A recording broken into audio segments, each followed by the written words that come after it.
ज़्यादातर लोगों को लगता है कि मैं सिर्फ व्यायाम करूं और खाना पीना कम कर दूं तो मेरा वज़न कम हो जाएगा, और कुछ देर के लिए ये होता भी है या कुछ दिनों के लिए होता भी है, लेकिन फिर से ये वज़न कम होना बंद हो जाता है। क्या आपने सोचा है कभी क्यों ऐसा होता है? इसके पीछे कई सारे फैक्टर्स काम करते हैं। उसमें से एक फैक्टर है लेप्टिन रेजिस्टेंस। लेप्टिन नाम का एक हार्मोन है, हमारे शरीर में निकलता है, जो कि खाना खाने के बाद ब्रेन को ये सिग्नल देता है कि अब हमारा पेट भर गया है और अब हमें और खाने की ज़रूरत नहीं है।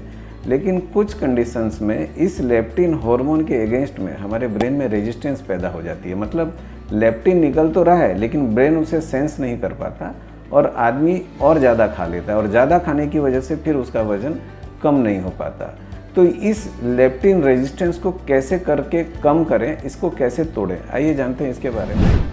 4 उपाय मैं आपको बताऊंगा। सबसे पहला है, आपको अपने नाश्ते में प्रोटीन बढ़ाना है। कोशिश कीजिए 24 से 30 ग्राम तक प्रोटीन आप डेली नाश्ते में खाएं। दूसरा, आप जब व्यायाम कर रहे हैं तो सिर्फ एरोबिक्स नहीं, थोड़ा मसल बिल्डिंग या स्ट्रेंथ ट्रेनिंग वाला एक्सरसाइज भी ज़रूर से करें।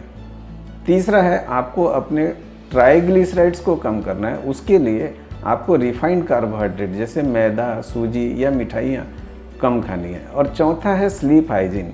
टाइम से सोइए, टाइम से उठिए, तब जाके ये लेप्टिन रेजिस्टेंस ब्रेक हो पाएगा और आपका जो वज़न कम होना बंद हो गया है या प्लेटो में पहुंच गया है वो आप इजीली ब्रेक कर पाएंगे और फिर से आप अपना वज़न कम कर पाएंगे। आशा करता हूँ कुछ नई चीज़ आपने सीखी होगी। इसी तरह की जानकारी के लिए इस पेज को फॉलो करते रहिए। धन्यवाद।